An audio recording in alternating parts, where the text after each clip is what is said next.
Warning, censorship. Warning, censorship. Warning, censorship. I think the best premier in Canada, in terms of smarts and ideological compass and work ethic, is Jason Kenney, the UCP premier of Alberta. But I think the province that has the most challenges, the most problems, many of them quite unfair, is also Alberta. Alberta, which was once the prize of the country economically and in so many other ways, has for some years now had every devil bedevil it, including a war on oil and pipelines, first from Rachel Notley and then by Justin Trudeau, compounded with everything from wildfires to now a hostile U.S. president. It is tough going there.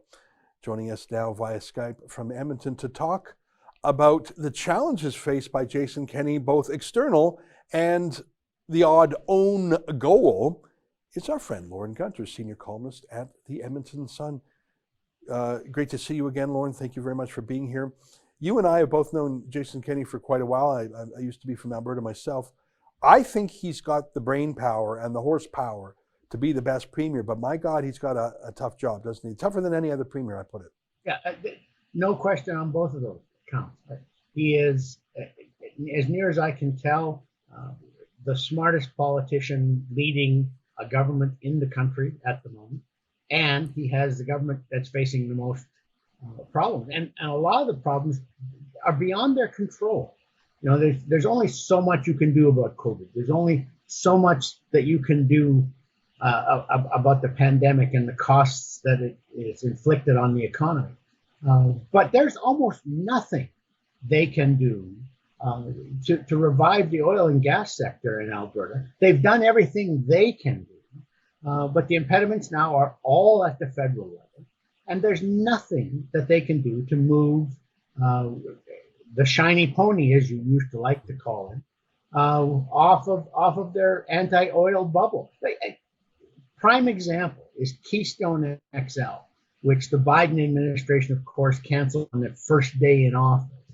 And Trudeau said, "Oh no, I told him in November we were still keen on Keystone, and I was going to speak to him about that when he phoned me. And you know, he phoned me first of all the leaders in the world, and you know full well Trudeau doesn't want Keystone to go. Hey, he had no real interest in Keystone. I'm not even sure he's going to build Trans Mountain, despite the fact his government owns it. Canceled Energy East, canceled Northern Gateway. He is the most anti-oil leader in a Western country. The Norwegians, which are renowned, who are renowned for their environmentalism, develop far more of their oil than Trudeau is allowing Alberta to do. So, Kenney is stuck in this real hard spot where he's done everything he can. Oil prices are slowly creeping up. I noticed that this week, the best quality of oil has crept up over $60 US a barrel, which is great news. But there's nothing we can do about it because we're not being allowed to ship our bitumen or our oil anywhere except by train and sometimes by truck. Yeah. Well, I remember when I first discovered that terrifying word used by foreign-based environmental groups, demarketing, marketing with a DE at front, demarketing. And they said, look, if we can't stop them from producing the stuff, we can cut it off from the markets, cut off the pipelines. And it's now a dozen years ago that first map by the Rockefeller brothers and the Tides Foundation and the others showed they were going to cut off, and they've had perfect success. And all the radicals who produced that document have actually been embedded in the Liberal government, in ministers' offices and the PMO itself. Gerald Butts, of course, being the key architect. He's gone, but he's still involved.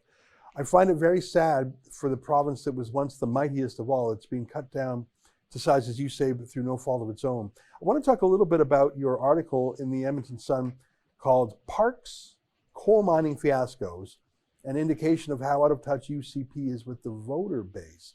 Now let's talk about that a little bit, because I think the lockdown issue I think Jason Kenney has been the lightest touch when it comes to lockdowns. I mean, Quebec literally has curfews, like parents giving children curfews. They have curfews. 8 p.m. They treat innocent people like guilty people. It's madness. Ontario and Toronto in particular, perhaps the worst in Canada, other than the curfew lovers in Quebec.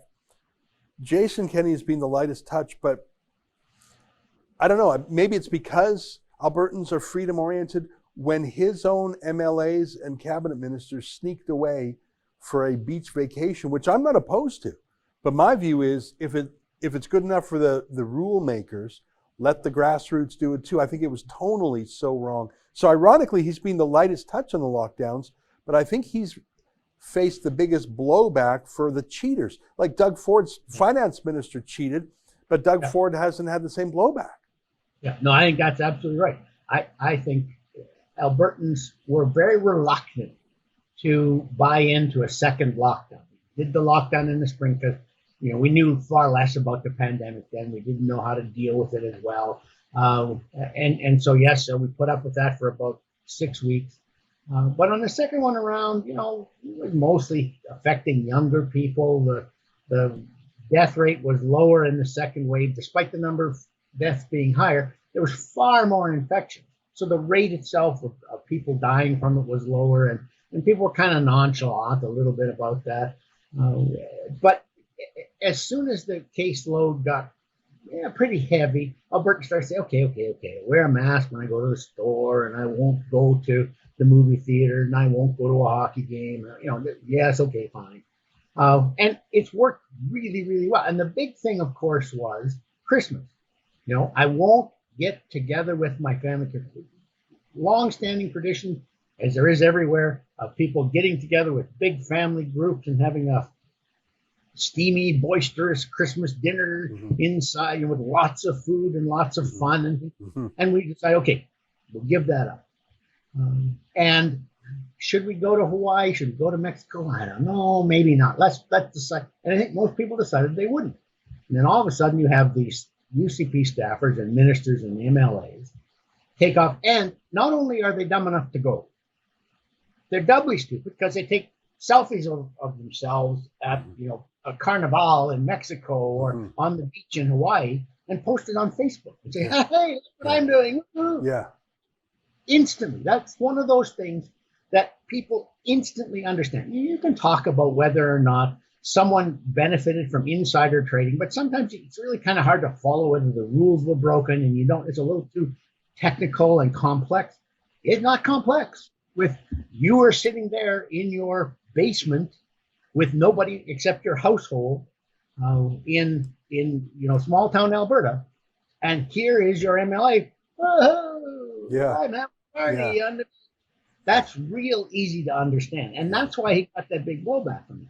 It is the freedom attitude of Albertans, absolutely is. But we also sucked it up in the name of getting rid of the pandemic, and then all of a sudden his MLA within the letter of the rules. Yeah. But certainly not in the spirit as they were understood by most people. And so that's where he got that big blowback. Yeah. That's an excerpt from my daily show, The Ezra Levant Show. Every day I do a monologue on the news of the day, then I interview an interesting guest, and then I read my hate mail. You gotta subscribe. Go to rebelnews.com.